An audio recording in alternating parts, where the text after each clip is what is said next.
Selamat pagi pemirsa, Lingkar Pagi edisi Selasa 5 Agustus 2025 kembali hadir menemani Anda. Beragam berita aktual dari seluruh Nusantara akan hadir dalam 60 menit ke depan. Bersama saya Riawan Nusatria, berikut Lingkar Pagi selengkapnya.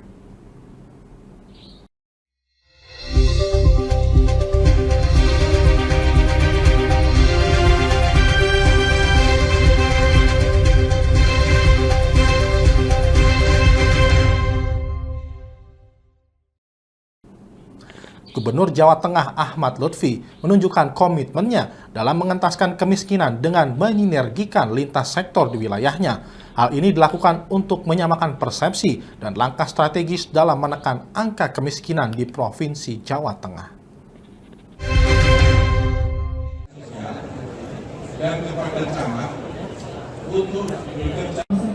Gubernur Jawa Tengah Ahmad Lutfi menggelar pertemuan di pendopo Kabupaten Pati dengan melibatkan Bupati, Wakil Bupati, pimpinan Kodim, dan Polres Ekskarisadenan Pati, petugas layanan keluarga dan perempuan, Babin Kamtipnas, serta Babinsa. Pertemuan ini bertujuan menyamakan persepsi dan memperkuat sinergi lintas sektor dalam upaya mempercepat pengentasan kemiskinan di Jawa Tengah. Dalam arahannya, Gubernur menekankan pentingnya kolaborasi antar sektor, termasuk pelibatan aktif aparat di lapangan. Program-program seperti program Keluarga Harapan, bantuan rumah tak layak huni, bantuan sosial, hingga layanan dokter spesialis keliling menjadi bagian dari strategi yang dijalankan. Ahmad Lutfi juga meminta agar Babinsa dan Babin Kamtipmas turut mengawasi, melakukan pengecekan, serta evaluasi secara berkala agar penanganan kemiskinan ekstrim tepat sasaran. Upaya ini pun telah menunjukkan hasil dengan turunnya angka kemiskinan di Jawa Tengah dari sebelumnya 9,58% menjadi 9,48%.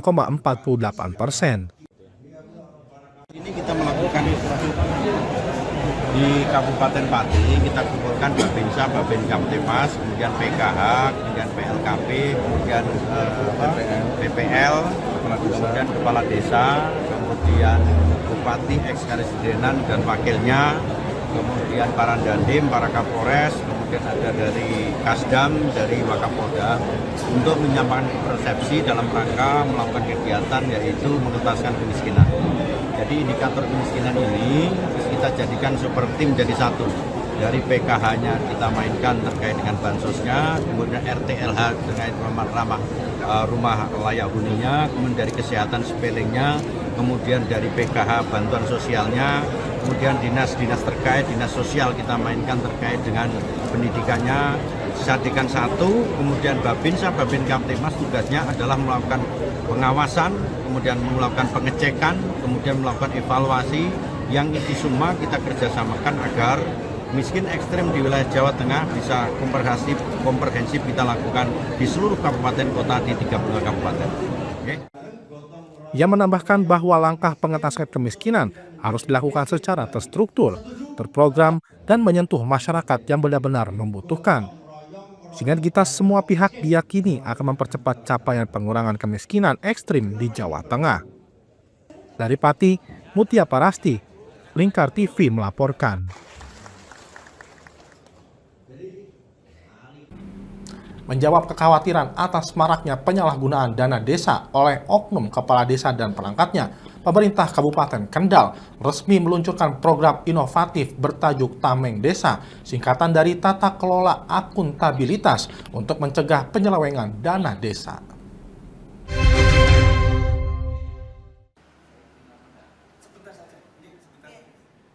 Program Tameng Desa diresmikan langsung oleh Bupati Kendal Diah Kartika Permanasari sebagai bentuk komitmen pemerintah dalam memperkuat pengawasan dan transparansi pengelolaan dana desa.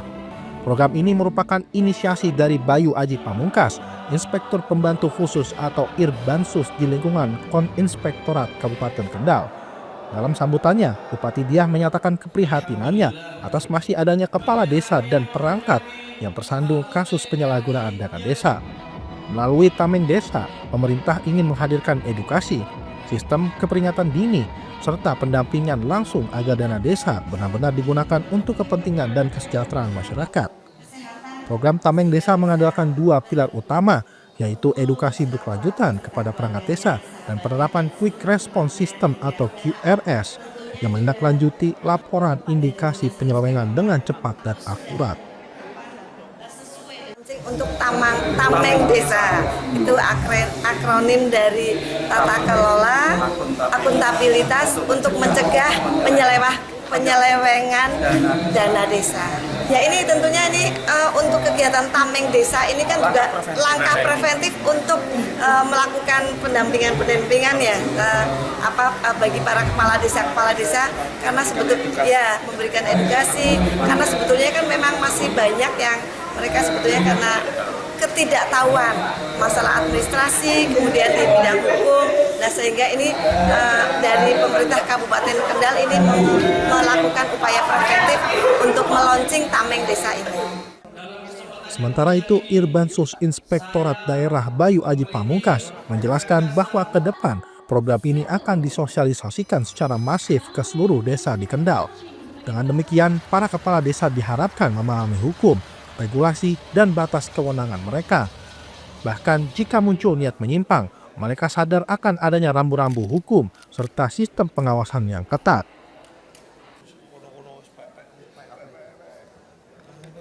Tameng Desa adalah akronim dari tata kelola akuntabilitas untuk mencegah penyelewengan dana desa melalui edukasi dan quick response system di lingkungan pemerintah Kabupaten Kendal. Jadi Tameng Desa ini sebagai langkah preventif untuk mengedukasi dan memberikan pendidikan serta pemahaman kepada pengelola di pemerintah desa, pengelola dana desa di pemerintah desa mulai dari kepala desa, sekretaris desa, dan perangkat desa agar mengelola keuangan negara secara akuntabel dan transparan, bertanggung jawab untuk menghindari penyelewengan. Ini berawal dari keprihatinan kami, Inspektorat Daerah Kabupaten Kendal. Beberapa kepala desa harus berurusan dengan hukum karena bisa jadi kekurang pahamannya tentang tata kelola keuangan desa. Benar sekali, jadi Tameng Desa ini di-launching, dimunculkan, digagas untuk mengantisipasi sebagai langkah preventif mendidik, mengedukasi kepala desa agar tidak sembarangan dalam mengelola dana desa. Karena setiap rupiah keuangan negara harus dipertanggungjawabkan secara akuntabel dan bertanggung jawab. Harapan kami dengan adanya Tameng Desa ini, pengelolaan dana desa semakin transparan dan akuntabel sehingga bermanfaat bagi masyarakat dan tidak ada lagi kepala desa yang harus terjerat dengan kasus-kasus pidana, tindak pidana, korupsi, dan lain sebagainya. Bupati Diah juga memberikan apresiasi khusus terhadap terobosan ini. Ia menegaskan bahwa Tameng Desa adalah langkah awal untuk membentengi desa dari praktik korupsi dan menumbuhkan budaya tata kelola pemerintahan desa yang bersih, transparan, dan akuntabel. Ia berharap ke depan tidak ada lagi kepala desa yang tersandung hukum akibat keliru dalam mengelola anggaran. Menurutnya program ini bukan untuk menakut-takuti, melainkan menjadi panduan dan perlindungan agar kepala desa dapat bekerja dengan aman dan sesuai aturan. Peluncuran Tameng Desa ini juga bertepatan dengan peringatan HUT pertama Saka Bahu Rekso dan menjadi momentum penting dalam mendorong reformasi birokrasi hingga ke tingkat desa, serta memperkuat kepercayaan masyarakat terhadap aparatur pemerintahan. Dari Kendal, Jawa Tengah, Wahyudi, Lingkar TV melaporkan. Pembukaan Grobogan Expo 2025 di alun-alun Purwodadi menjadi bagian dari rangkaian peringatan Hari Koperasi Nasional ke-78. Dalam momen tersebut juga dilakukan peluncuran Koperasi Desa Merah Putih di Kabupaten Grobogan. Dekopinda menekankan pentingnya persiapan matang dalam pengelolaan Kopdes Merah Putih agar berjalan optimal dan sesuai aturan.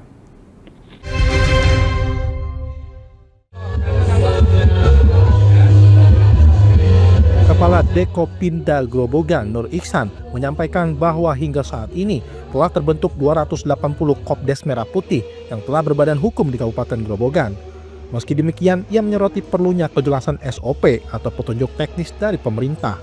Hal ini penting untuk meredam kekhawatiran sebagian masyarakat yang menilai kehadiran Kopdes Merah Putih dapat menjadi pesaing dan mematikan usaha mereka. Nur Ihsan juga mengingatkan seluruh Kopdes Merah Putih agar segera menata kelembagaan masing-masing. Dengan begitu, apabila ada pembiayaan dari pemerintah, koperasi tersebut tidak bermasalah secara hukum. Koperasi Desa Merah Putih di Kabupaten Grobogan, alhamdulillah sudah ada 280 koperasi desa kelurahan Merah Putih, 273 koperasi desa, dan 7 kelurahan. Diharapkan kami kemarin sudah memberikan masukan kepada pemerintah agar koperasi desa Merah Putih itu bisa bermitra dan bersinergi dengan koperasi yang sudah ada. Sehingga kami harapkan tidak ada tumpang tindih terkait tentang usaha yang dijalankan, baik yang dijalankan koperasi desa Merah Putih maupun koperasi yang ada yang di luar di koperasi desa Merah Putih. Dan tentunya pemerintah dalam hal ini harus memberikan SOP, standar operasional prosedural yang jelas, sehingga kekhawatiran masyarakat terkait takutnya kalau ada koperasi desa Merah Putih nanti bisa menjadi pesaing atau bahkan bisa mematikan usaha yang ada di masyarakat, itu tidak akan terjadi sepanjang SOP yang disampaikan oleh pemerintah, baik itu juknis operasionalnya, baik itu pembiayaannya benar-benar diatur agar bisa sinergi dengan koperasi yang ada. Seperti itu yang bisa kami sampaikan terkait koperasi Desa Merah Putih yang ada di Kabupaten Grobogan. Kemudian mungkin perlu kami tambahkan bahwa dari koperasi Desa Merah Putih, yang pertama kemarin kita meminta supaya ditata kelembagaannya terlebih dahulu. Jadi jangan sampai nanti ada fasilitas pembiayaan dari pemerintah, namun secara kelembagaan itu masih ada yang belum terpenuhi, sehingga nanti takutnya kita cacat secara hukum. Jadi kami minta supaya koperasi Desa Merah Putih kelembaganya dulu yang dibenahi terkait tentang NIK, nomor induk koperasi, terkait tentang NIB, nomor induk berusaha, maupun terkait tentang NPWP, dan juga rekening di bank yang ditunjuk oleh pemerintah daerah, sehingga kelembagaannya kuat terlebih dahulu, kemudian baru usahanya bisa dijalankan. Seperti itu. Dari Kabupaten Grobogan, Ahmad Abror, Lingkar TV melaporkan. Ikatan Advokat Indonesia atau IKADIN kini resmi membentuk kepengurusan cabang di Kabupaten Rembang. Musyawarah cabang perdana digelar pada Sabtu 2 Agustus sore di sebuah kafe kawasan Jalan Rembang, Pamotan. Dalam forum tersebut, Abdul Munim ditetapkan secara aklamasi sebagai Ketua IKADIN Rembang untuk periode pertama.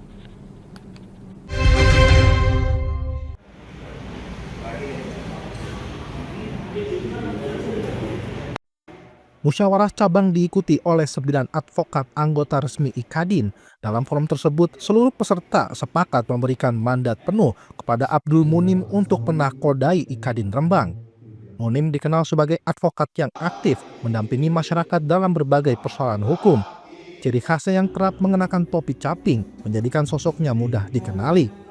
Dalam sambutannya, Munim menyatakan siap menjalankan amanah dengan sebaik-baiknya, serta menjadikan profesi advokat lebih bermartabat dan berpihak pada keadilan masyarakat. Dihadiri oleh Ketua DPD Jawa Tengah, dan ini sesuatu yang sangat luar biasa.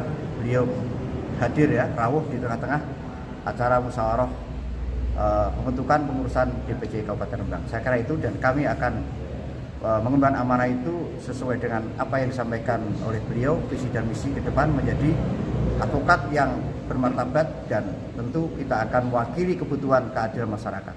Terima kasih. Sudah ada gambaran formatur kepengurusan? Sudah. Nanti akan kita sampaikan melalui pemberitaan selanjutnya. Musyawarah juga dihadiri oleh Ketua DPD IKADIN Jawa Tengah, Aan Tauli. Kehadirannya memberikan kesan tersendiri bagi para anggota.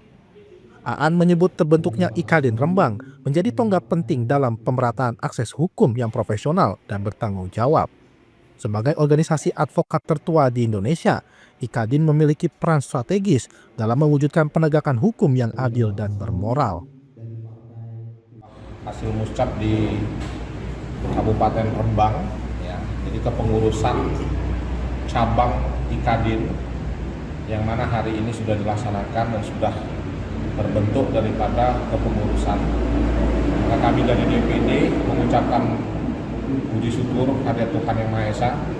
Ini adalah sebuah langkah yang besar bagi Kabupaten Rembang, ya, karena telah memiliki kepengurusan DPC terkait organisasi advokat Ikadin, di mana organisasi ini adalah organisasi yang tertua, memiliki keanggotaan yang tidak sedikit seluruh Indonesia, dan memiliki visi dan misi yang sangat luas sekali menjangkau daripada masyarakat dalam konteks law enforcement, penegakan hukum, sehingga kita berharap dengan berdirinya kepengurusan DPC Rembang ini akan menjadikan sebuah nafas baru dalam penegakan hukum di Indonesia, sehingga keterlibatan organisasi advokat itu akan lebih nyata lagi di Rembang. Dan kami ucapkan kepada Pak Ketua, terima kasih. Ya, silakan nanti bentuk kepengurusannya secara solid. Tentunya kami dari DPD Ikadin akan mendukung 1000%. Ya. Dan kami ucapkan juga kepada seluruh pengurus, terima kasih dan selamat bertugas. Ingat bahwa Ikadin darahnya adalah officium nobile, ya, sebuah profesi yang mulia. Maka ke depan tegakkanlah daripada panji-panji penegakan hukum yang bermoral, beritikat baik, beretika, dan taat kepada hukum serta dengan semangat pengabdian yang tinggi. Aan menambahkan BPD mendukung penuh kepengurusan di Rembang. Ikadin diharapkan dapat memberi warna baru dalam penegakan hukum dengan menjunjung etika, niat baik, dan kepatuhan terhadap aturan. Sementara itu, Munin menyampaikan bahwa struktur kepengurusan akan segera dibentuk secara lengkap. Fokus utama Ikadin Rembang adalah memperkuat peran advokat dalam pendampingan hukum kepada masyarakat luas, serta menjaga marwah profesi melalui pendidikan hukum berkelanjutan. Dari Rembang, Vicky Rio, Lingkar TV melaporkan.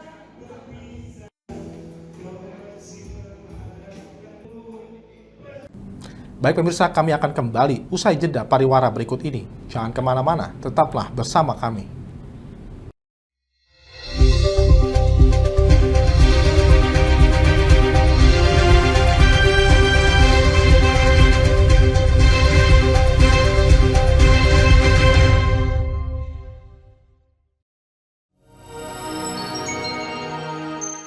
Selain si retinol ini, kalau gitu ngomongin retinol, apa sih dok sebenarnya retinol itu?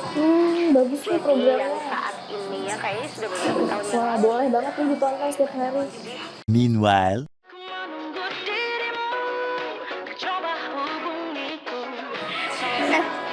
Kamu lagi nonton apa sih dari tadi kok apem-apem mulu? Ini loh lagi nonton program Cantik Sehat di Lingkar TV. Bagus banget nih programnya. Oh, ada ya program kayak gitu? Ada loh di programnya di Lingkar TV. Kamu udah tahu kan Lingkar TV? Belum. Kan belum tahu Lingkar TV. Lingkar TV itu TV digital streaming online yang sudah mengantongi izin PSE dari Kominfo dan bisa diakses di HP kalian mestinya. Oh iya? Iya, bagus loh. Coba di-download sekarang. Bentar deh, aku tak coba download dulu. Iya. Selain program Cantik Sehat, kalian juga bisa menonton program lainnya di Lingkar TV dan bisa ditonton kapanpun dan dimanapun kalian berada loh. Gimana, udah bisa? Udah nih, punyaku udah bisa. Punyaku juga udah nih. Wah ya, bagus dong kalau udah download semuanya. Tunggu apa lagi? Sekarang giliran kamu Download aplikasi Lingkar TV di Play Store.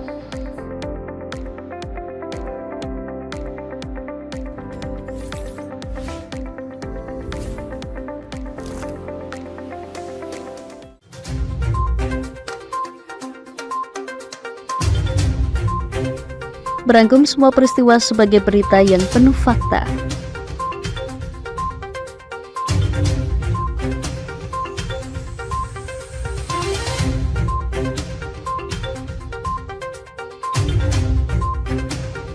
Saksikan Jateng hari ini setiap Senin hingga Sabtu hanya di Lingkar TV.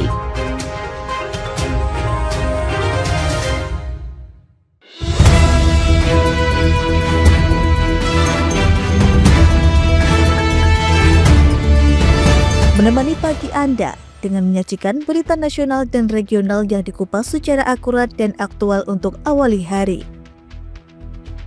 Dalam Lingkar Pagi, setiap Senin hingga Sabtu jam 8 pagi hanya di Lingkar TV.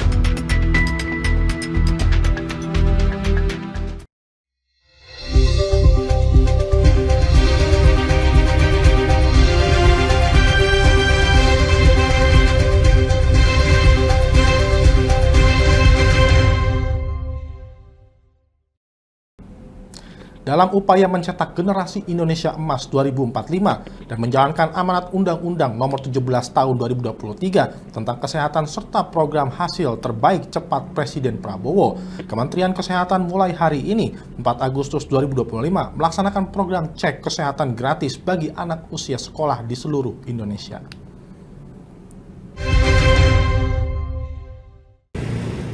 Sekolah Luar Biasa Negeri Kota Semarang menjadi salah satu lokasi pelaksanaan program cek kesehatan gratis atau CKG oleh Kementerian Kesehatan.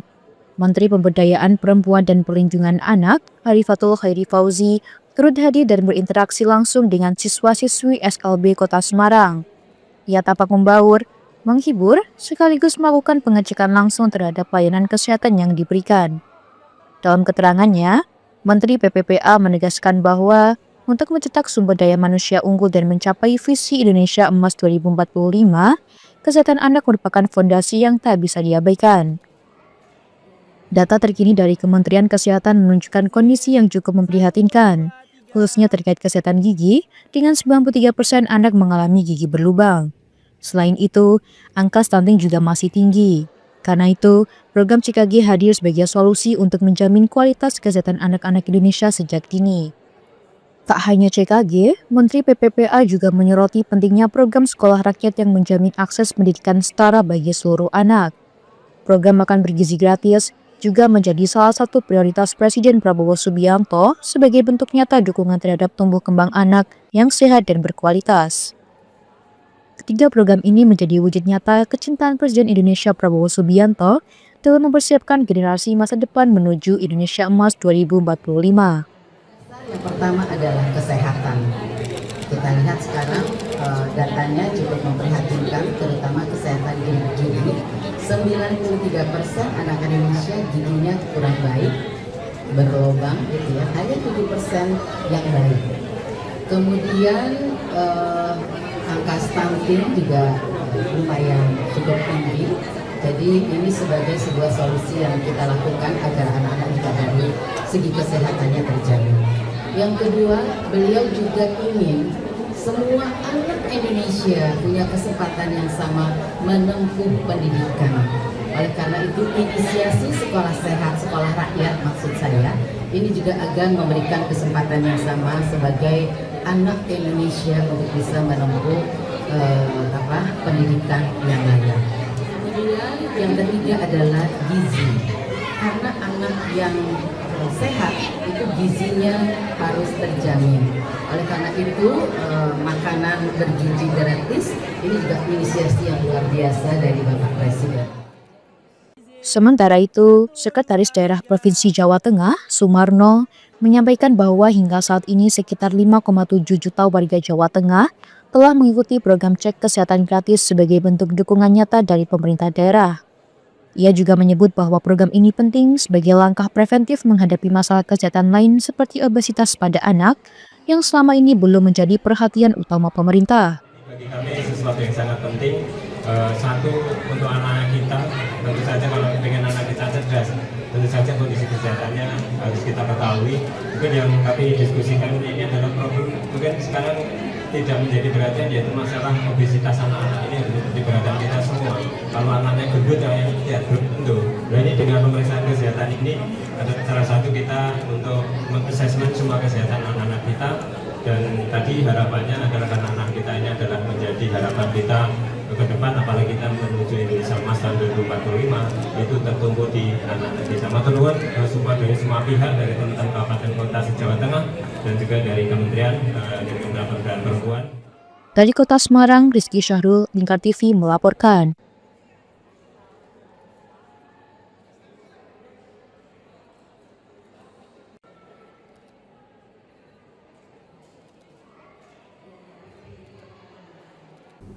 Di tengah viralnya pengibaran bendera bajak laut dari anime One Piece oleh sejumlah warga Indonesia termasuk sopir truk, sebuah kampung di Kota Semarang turut meramaikan momen menjelang 17 Agustus dengan cara yang unik, yaitu dengan melukis tengkorak bertopi jerami alias Jolly Roger, lambang bajak laut dalam anime legendaris asal Jepang di jalanan kampung.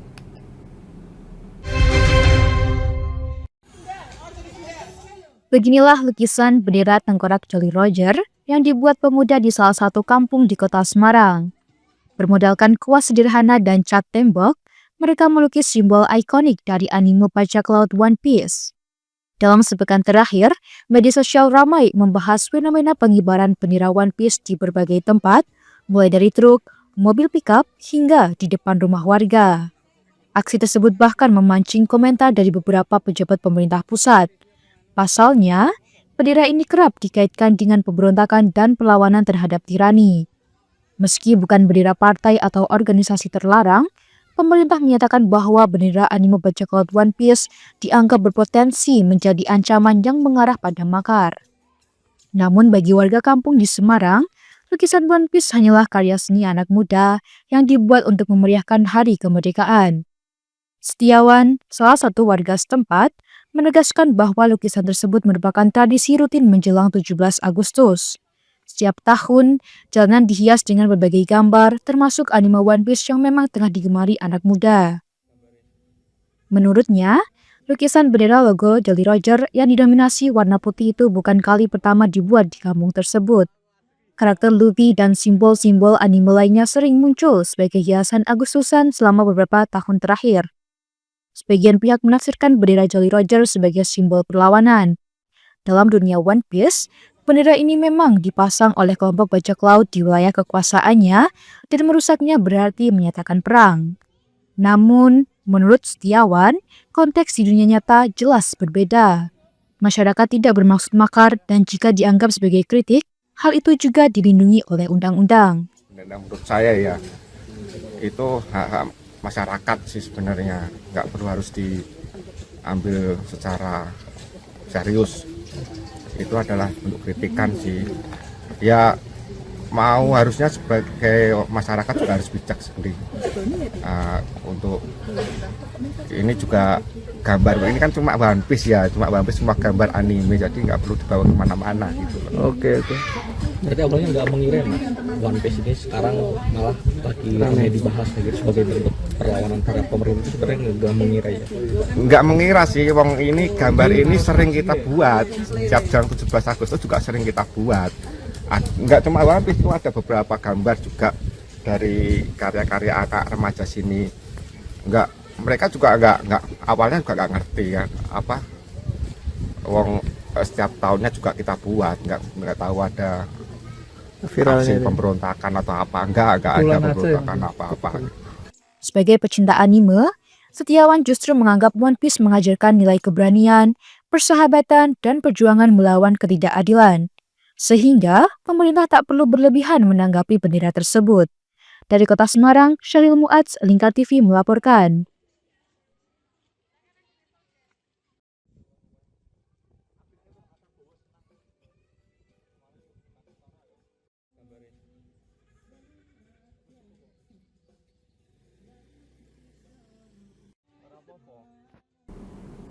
Asam-asam daging sapi menjadi salah satu kuliner wajib dicoba saat berkunjung ke Kabupaten Demak, Jawa Tengah. Hidangan khas ini tak hanya populer di kalangan wisatawan lokal, tetapi juga sering diburu oleh pengunjung dari luar daerah. Tak sedikit pejabat daerah maupun nasional yang menyempatkan datang untuk menikmati kelezatannya. Tak hanya dikenal sebagai kota wisata religi, Kabupaten Demak juga kaya akan kuliner khas. Salah satunya adalah asam-asam daging sapi di warung makan Rahayu yang terletak di Jalan Sultan Fatah. Hidangan ini menjadi primadona berkat tekstur daging yang empuk dan kuatnya rasa rempah yang meresap sempurna. Saat jam makan tiba, warung Rahayu tak pernah sepi pembeli. Para pelanggan harus rela mengantri hanya untuk mencicipi asam-asam daging yang terkenal ini. Menu spesial ini merupakan resep turun-temurun sejak tahun 1963. Proses memasaknya pun membutuhkan waktu yang cukup lama, di mana daging direbus selama 3 jam dan dicampur dengan rempah pilihan. Potongan daging ukuran besar bersama kuah coklat pekat penuh rempah menjadi ciri khas yang menggoda. Salah seorang pelanggan, Nungki Selisiawati, mengaku selalu menyempatkan waktu untuk menyantap menu ini setiap kali berkunjung ke Demak. Baginya, kombinasi rasa segar, asam, dan empuknya daging menjadi kepuasan tersendiri. Asam-asam Rahayu, dengan cara makan dipisah. Antara nasi sama daging asam-asamnya. Asam-asam dari warung makan Rahayu. Iya. Itu isinya apa itu? Asam-asam daging itu sama Pak? Daging semua ini, daging sapi. Kalau di sini yang satu ini legend sekali ya, dari zamannya Oma sudah ada. Terus ini rasanya tuh lebih semuanya tuh pas, antara pedas, antara asin, antara manis, terus juga dagingnya itu gede-gede potongannya. Kuat rempah-rempahnya, kuat rasanya? Iya sangat kuat sekali. Gimana rasanya Mbak? Enak sekali sih, kalau katanya Pak Bonyan manis ya zaman dulu ya. Ini lebih manis, 2 kali lipat manis. Sementara itu, pemilik warung, Bambang Santoso, mengungkapkan rahasia kelezatan asam-asam daging sapi ini terletak pada penggunaan rempah yang melimpah dan tidak pelit bumbu. Ia masih mempertahankan resep warisan keluarganya sejak tahun 1963 itu. Tak hanya menggunakan asam jawa, ia juga menambahkan belimbing wuluh untuk memberikan rasa segar pada kuahnya. Dalam sehari, warung ini dapat menghabiskan hingga 20 kg daging sapi. Tak heran, menu ini kerap menjadi pilihan para artis dan pejabat yang berkunjung ke Kabupaten Demak. Daging sapi, oke. Ini memang sejak dari dulu bagaimana Pak? Oh iya, 1963. Sampai sekarang? Ya, pendirinya Bapak Buso Mukti dan Ibu Sri Rahayu. Ini bapaknya selaku? Anak. Ini generasi kedua. Generasi kedua. Wah, isinya ya daging itu. Terus? Ya ada kuahnya, ada lomboknya, ada belimbing ulo, asam jawa. Terus? Ya, tomat. Kayak gini ya itu 10 panci.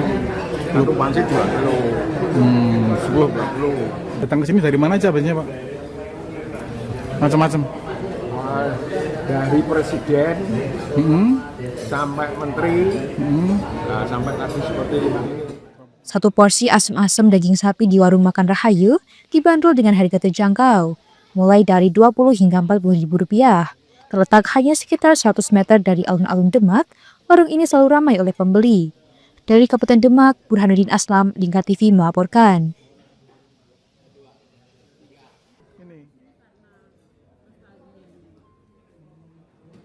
Menu legendaris di Demak.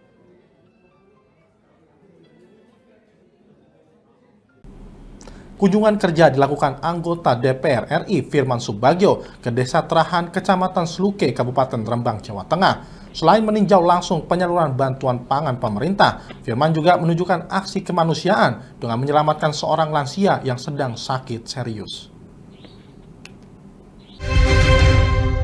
Taruh ember, Pak. Beginilah saat anggota DPR RI, Firman Subagio, melakukan kunjungan kerja ke Desa Terahan, Kecamatan Sluke, Kabupaten Rembang pada Minggu 3 Agustus 2025. Ia berkeliling mengunjungi rumah warga untuk mengecek langsung kondisi beras bantuan dari pemerintah kepada masyarakat kurang mampu. Dalam pantauannya, Firman menyebutkan bahwa bantuan yang diterima masyarakat Rembang telah memenuhi standar medium dan dalam kondisi baik. Ia juga mensosialisasikan kepada warga apabila ada beras bantuan yang kurang bagus agar tidak dibuang, melainkan langsung ditukar ke pemerintah desa. Kalau DPR itu kan memang punya kewajiban untuk mantau di lapangan. Soalnya wonten isu katanya ada yang kualitas tidak bagus, terus wonten sing bobotnya dikurangi. Nah, karena beritanya terus setiap hari ada yang menyampaikan seperti itu, maka saya turun melihat apa benar seperti itu. Menariknya, di sela-sela kegiatan tersebut, Firman menemukan seorang lansia yang sedang kesakitan akibat penyakit liver. Ia pun segera mengambil langkah cepat dengan mengkoordinasikan hal ini ke Bupati Rembang, Harno. Firman juga langsung memanggil ambulans sehingga lansia tersebut dapat segera dibawa ke RSUD Rembang untuk mendapatkan penanganan medis secepat mungkin. Tindakan cepat ini menuai apresiasi dari warga sekitar. Selain memastikan bantuan pangan berjalan baik, Firman juga menunjukkan kepedulian nyata terhadap kondisi kesehatan masyarakat di dapilnya. Kunjungan ini menjadi bukti komitmen Firman Subagio untuk terus mengawal program-program sosial pemerintah agar tepat sasaran dan benar-benar menyentuh kebutuhan warga, termasuk perhatian terhadap aspek kesehatan masyarakat miskin dan rentan. Dari Rembang, Narin RA, Lingkar TV melaporkan.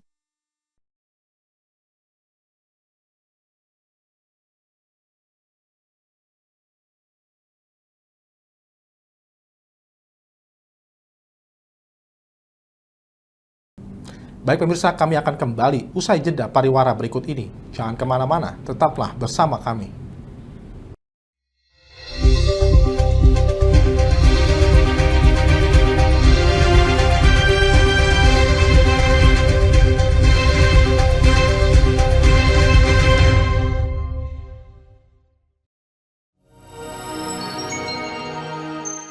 Selain si retinol ini, kalau gitu ngomongin retinol, apa sih dok sebenarnya retinol itu?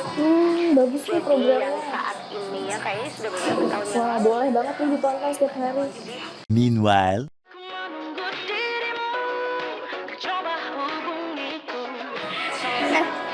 Kamu lagi nonton apa sih dari tadi kok apem-apem mulu?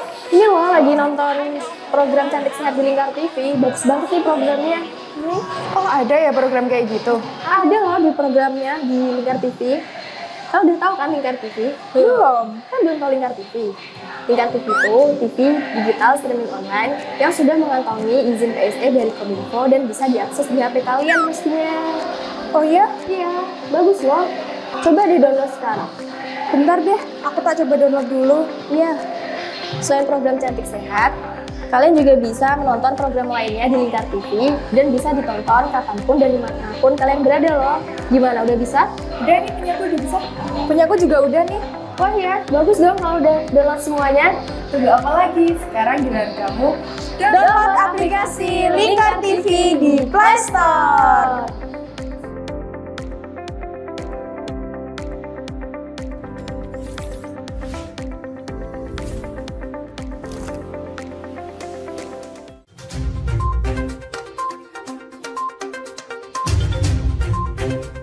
Merangkum semua peristiwa sebagai berita yang penuh fakta.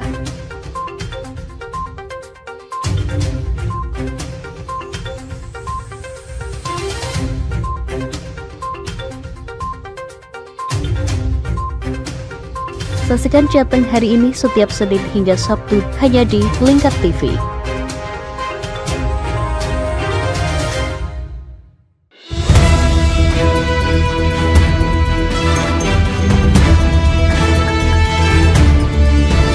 Menemani pagi Anda dengan menyajikan berita nasional dan regional yang dikupas secara akurat dan aktual untuk awali hari. Dalam Lingkar Pagi, setiap Senin hingga Sabtu jam 8 pagi hanya di Lingkar TV.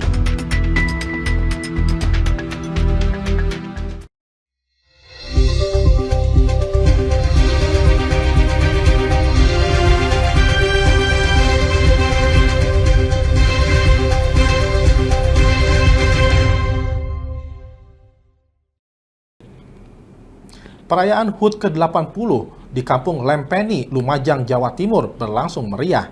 Warga menggelar lomba menangkap bebek dengan mata tertutup yang mengundang gelak tawa penonton. Lomba tradisional ini menjadi bentuk kebersamaan warga dalam menyemarakan Hari Kemerdekaan.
salah satu hiburan buat mereka setiap tahun sekali, di samping kita gebiar kemerdekaan Republik Indonesia.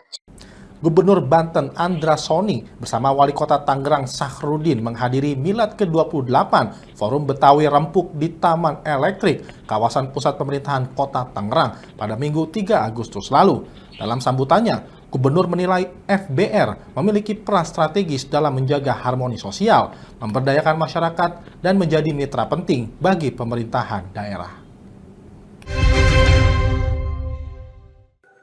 Pemerintah Kota Tangerang memfasilitasi Forum Betawi Rempuk untuk menggelar Milad ke-24 yang dihadiri oleh seluruh anggota FBR se-Jabodetabek di Taman Elektrik, kawasan pusat pemerintahan Kota Tangerang, Minggu 3 Agustus. Wali Kota Tangerang Sahrudin dalam sambutannya menyebutkan FBR sebagai organisasi yang mampu membangun bersama, khususnya di tengah masyarakat yang menjemuk. Organisasi yang menjunjung tinggi nilai-nilai kebersamaan, solidaritas, dan pelestarian budaya Betawi, sekaligus menjadi perekat persatuan di tengah masyarakat yang majemuk. Forum Betawi Rempuk bukan hanya wadah silaturahmi warga Betawi saja, tetapi juga mitra strategis pemerintah dalam menjaga ketertiban, mendorong pembangunan, dan merawat kearifan lokal di tengah arus modernisasi. Hal senada juga disampaikan Gubernur Banten Andra Soni. Hadirnya organisasi kemasyarakatan Ormas seperti FBR di Banten membuktikan bahwa Ormas mampu bersinergi dengan masyarakat yang ada di Banten serta menjadi wadah pelestarian budaya. FBR makin solid, semakin kuat menjaga persatuan, dan terus menjadi mitra strategis pemerintah dalam menjaga harmoni sosial dan membangun masyarakat yang berdaya saing, toleran, dan berbudaya. FBR bukan hanya organisasi kemasyarakatan, tapi juga jadi simbol pelestarian Betawi yang luhur di tengah pesatnya arus modernisasi. Kehadiran FBR penting sebagai penjaga nilai-nilai kearifan lokal yang memperkuat identitas bangsa. Selain itu, kegiatan yang mengusung tema merawat budaya membangun harmoni bangsa ini juga diisi oleh pembacaan doa dari berbagai pemuka agama. Direktur Utama Perum Bulog Ahmad Rizal Ramdhani meninjau outlet drive-thru SPHP di kantor cabang Bulog Serang dan sejumlah kios beras SPHP di Pasar Rau, Kota Serang. Kunjungan ini bertujuan memastikan distribusi beras dan stabilisasi pasokan dan harga pangan berjalan tepat sasaran, tidak disalahgunakan, serta tetap terjangkau oleh masyarakat.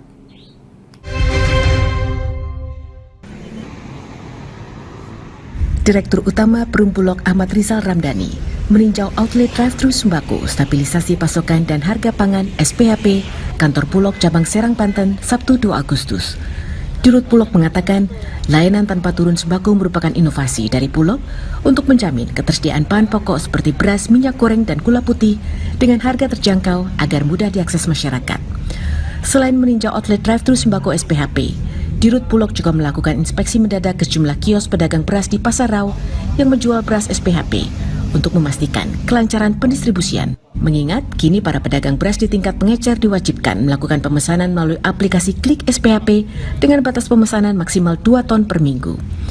Pada sidak di lokasi, Dirut Bulog juga meminta sejumlah pedagang beras memotong bagian kemasan dan menimbang kembali beras SPHP yang dijual untuk memastikan kesesuaian berat takaran, mencegah terjadinya penyalahgunaan beras SPHP di tengah melonjaknya harga beras saat ini.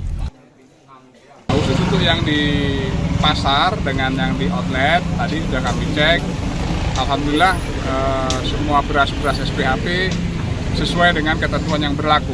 Ada Pak Babin Kamtipmas ya, juga mensosialisasikan tentang keberadaan beras SPHP ini sebagai penyeimbang harga beras supaya tidak terlalu tinggi. Senang banget. Bedanya jauh kok. Kalau kayak di istilahnya di warung aja, dengan di sini jauh harganya. Tadi beli apa, Bu? Di beras sama minyak goreng. Dapat harga berapa, Bu? Kalau di warung 18.000, di sini 15.000. Kalau minyak loh. Kalau beras tuh biasanya 77 ya. Sekilo tuh 16.000 di warung juga. Kalau di sini 55. Pada kesempatan ini, Perumbulok juga mengedukasi para pedagang agar tidak menjual beras SPHP di atas harga eceran tertinggi yang ditetapkan pemerintah sebesar Rp12.500 per kilogram. Tidak menyalahgunakan sebagai campuran beras oplosan untuk kemudian dijual dengan harga beras premium, serta membatasi penjualan hanya 2 kemasan 5 kg untuk tiap konsumen. Jika kedapatan melanggar, maka para pedagang dapat dikenakan sanksi administratif hingga dijerat Undang-Undang Perlindungan Konsumen dengan ancaman 5 tahun penjara dan denda sebesar Rp2 miliar.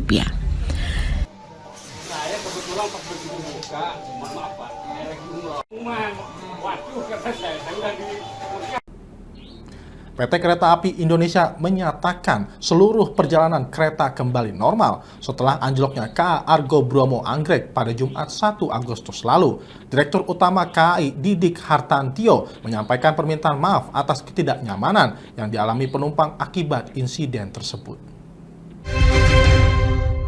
Api Indonesia atau KAI memastikan perjalanan kereta api telah kembali normal usai insiden anjloknya kereta api Argo Bromo Anggrek relasi Surabaya Pasar Turi, Gambir yang terjadi pada Jumat 1 Agustus. Direktur Utama PT KAI Didik Hartantio dalam konferensi pers di Jakarta Minggu 3 Agustus mengungkapkan insiden tersebut berdampak pada pembatalan 80 perjalanan serta 12.000 tiket. Kami mohon maaf atas ketidaknyamanan, ketidaklancaran, dan gangguan keterlambatan yang jumlahnya cukup banyak. Karena kereta-kereta yang tetap berjalan dilakukan memutar ya, dari semula lewat Cirebon ke Pegadaian Baru dan ke Cikampek, maka diputar melalui Tegal atau Cirebon ke Purwokerto, Kruya, Bandung, dan Cikampek. Ini menimbulkan keterlambatan yang cukup banyak. Didik menambahkan saat ini operasional telah kembali berjalan dengan beberapa penyesuaian di jalur tertentu. Salah satu jalur yang belum sepenuhnya normal adalah petak emplasemen stasiun Pagaden, Kabupaten Subang, Jawa Barat. Di titik ini kecepatan kereta masih dibatasi karena penyesuaian masih berlangsung. Di sisi lain, KAI mulai Minggu pagi telah mengoperasikan 72 perjalanan kereta dari arah timur yang mencakup rute-rute seperti Surabaya, Malang, Madiun, Banyuwangi hingga Jember. Dari total tersebut, 65 kereta tercatat berangkat tepat waktu, sementara 7 kereta mengalami keterlambatan, khususnya dari wilayah Daop 8. Baik pemirsa, kami akan kembali usai jeda pariwara berikut ini. Jangan kemana-mana, tetaplah bersama kami.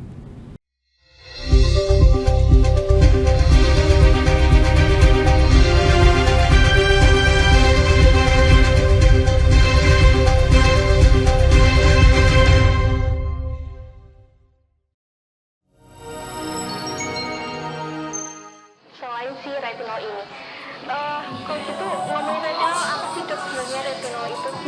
Bagus nih programnya. Yang saat ini ya kayaknya sudah beberapa tahun yang Wah, boleh banget nih ditonton setiap hari. Meanwhile,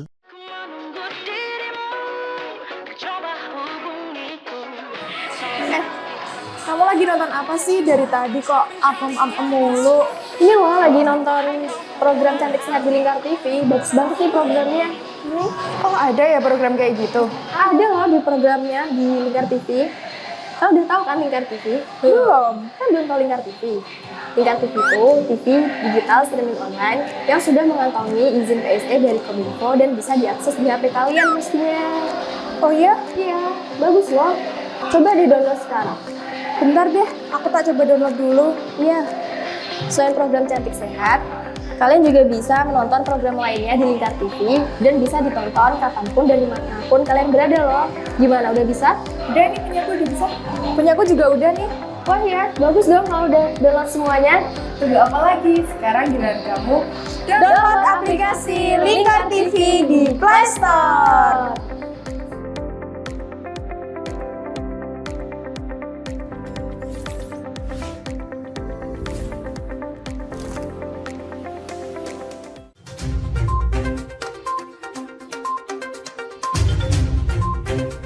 Merangkum semua peristiwa sebagai berita yang penuh fakta.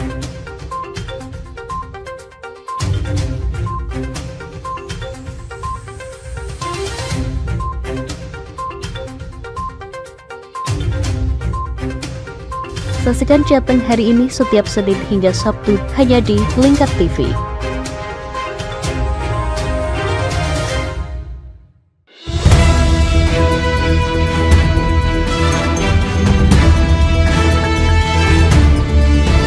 Menemani pagi Anda dengan menyajikan berita nasional dan regional yang dikupas secara akurat dan aktual untuk awali hari. Dalam Lingkar Pagi, setiap Senin hingga Sabtu jam 8 pagi hanya di Lingkar TV.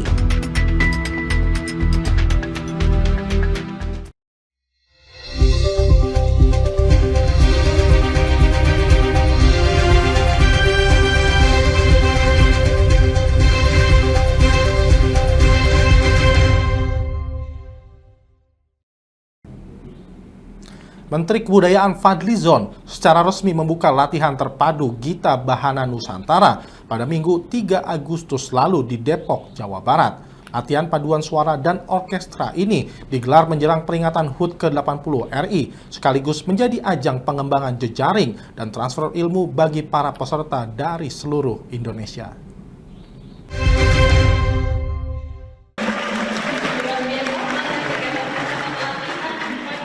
Menteri Kebudayaan Fadlizon membuka pelatihan paduan suara dan orkestra Gita Bahana Nusantara GBN di Kinasih Resort Depok, Jawa Barat, Minggu 3 Agustus. Pemusatan latihan ini ditujukan khusus untuk menyiapkan kelompok musik GBN tampil sebagai aubade dalam perayaan HUT ke-80 RI. GBN terdiri dari 186 peserta dengan 116 anggota paduan suara dan 70 anggota orkestra yang berusia 16 sampai 23 tahun. Mereka akan dilatih oleh sejumlah mentor terkemuka di bidang musik seperti Haris Wahyudi, Purwacaraka, dan Eki Satria yang juga merupakan konduktor. Pada kesempatan itu, Fadlizon berharap pelatihan tersebut menjadi wadah memperluas jejaring dan transfer ilmu bagi para peserta. Dan kita berharap acara pemusatan latihan ini menjadi ajang untuk mendapatkan pelatihan, kemudian pengetahuan, ilmu dari para guru, para maestro yang akan menjadikan mereka ini satu tim yang kompak baik dari sisi paduan suara maupun dari sisi orkestra.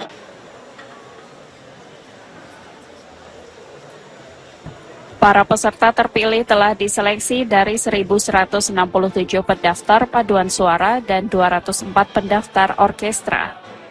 Setelah mengikuti pelatihan, nantinya mereka yang rata-rata masih berstatus sebagai pelajar dan mahasiswa diharapkan pulang ke daerah asal dan meneruskan ilmu yang didapatkan.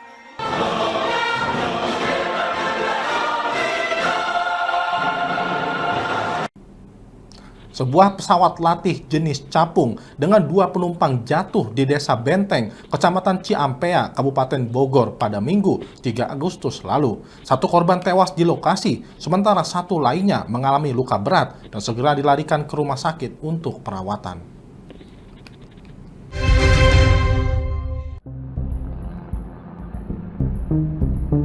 Kemana tuh, Kim? Nyombong Ima. Ay, seragam, Cok. Allahu Akbar. Pesawat jatuh nih di makam. Kemana tuh, Kim? Nyombong Ima. Ay, seragam, Cok. Allahu Akbar. Pesawat jatuh nih di makam. Ya Allah. Serangan nih. Awas, awas teh, awas teh.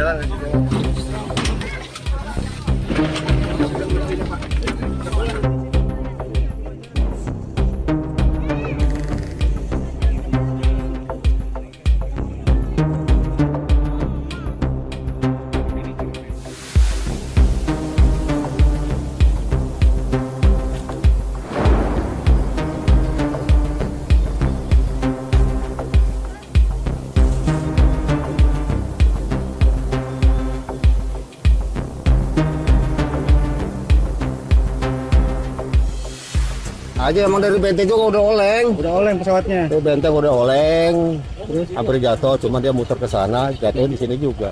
Jatuh di sini? Iya, cari ini, cari lokasi mau turun. Oh, terus ada yang bawa siapa? 2 itu, 1 pelatih, 1 yang ini, yang belajar itu.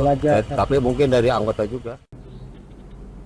Viral di media sosial, sebuah video yang menunjukkan kondisi kandang kera hitam Sulawesi di Medan Zoo yang tampak tak terurus. PLT Dirut PUD Pembangunan Kota Medan, Bambang Hendarto menjelaskan bahwa kondisi tersebut terjadi karena belum tersedianya petugas yang bertugas membersihkan kandang.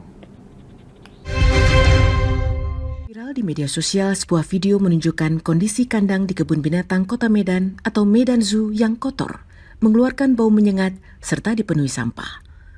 Kandang tersebut merupakan kandang dari hewan kera hitam Sulawesi. Pelaksana tugas PLT Direktur Utama Perusahaan Umum Daerah PUD Pembangunan Kota Medan, Bambang Hendarto, yang ditemui pada Sabtu 2 Agustus menjelaskan, kondisi kandang tersebut belum sempat dibersihkan lantaran petugas yang biasa menangani satwa kera berhenti bekerja sejak 1 bulan lalu. Sehingga saat ini kebersihan kandang kera dibantu oleh petugas satwa lain setelah selesai membersihkan kandang satwa yang dikelola. Jadi karena kita kan sebenarnya kekurangan keterbatasan SDM, jadi petugas kiper yang sebelumnya memang mengurusi bagian kera itu sudah hampir sebulan mundurkan diri. Nah, jadi kita pakai kiper yang mengurus satwa yang lain.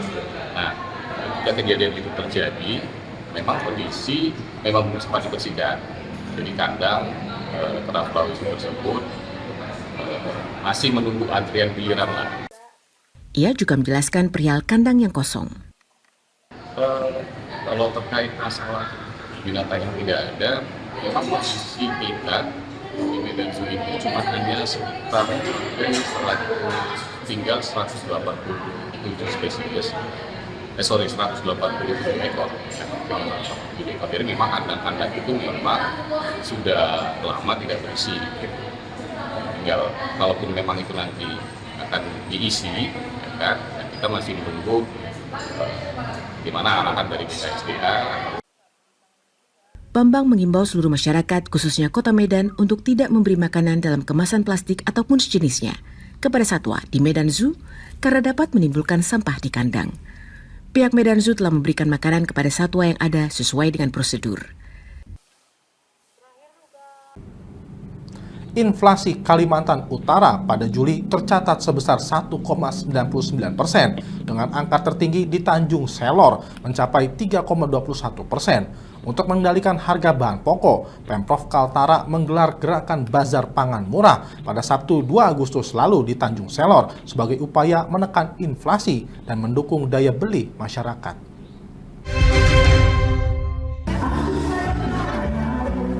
Pemerintah Provinsi Kalimantan Utara bekerjasama dengan pemangku kepentingan terkait menggelar gerakan Pasar Pangan Murah di Tanjung Selor, Kabupaten Bulungan, Kaltara. Sejumlah bahan pokok yang disediakan diantaranya beras sebanyak 1,5 ton, telur ayam 150 bungkus, bawang merah 40 kg, dan bawang putih 50 kg. Wakil Gubernur Kalimantan Utara, Ingkong Ala, Sabtu 2 Agustus menjelaskan bahwa berdasarkan data dari Badan Pusat Statistik BPS Kaltara, pada Juli 2025 terjadi inflasi secara tahunan sebesar 1,99% dan inflasi tertinggi terjadi di Tanjung Selor 3,21%. Jika dibandingkan dengan bulan Juni 2025, inflasi Kaltara mencapai 1,38% dan inflasi di Tanjung Selor 0,31%. Sehingga dengan dilaksanakannya gerakan Bazar Pangan Murah, diharapkan dapat menekan inflasi di Tanjung Selor. Kegiatan ini juga akan dilaksanakan di 5 kabupaten kota sampai ke perbatasan Kaltara. Jadi karena distribusi pengaruh dengan alat atau mobil ya, mobile untuk distribusi ke sini bahkan sampai ke daerah-daerah perbatasan, ya kita sudah biasa melakukan gerakan pangan murah itu. Dengan hal seperti ini tentu pertama itu untuk memperdayakan mendekatkan ya pelayanan barang itu atau kebutuhan sembako itu kepada masyarakat. Pada bazar ini, masyarakat dapat memperoleh bahan pokok dengan harga yang terjangkau, seperti beras seharga Rp58.000 per 5 kg, telur Rp18.000 per bungkus, dan bawang merah Rp28.000 per setengah kilogram.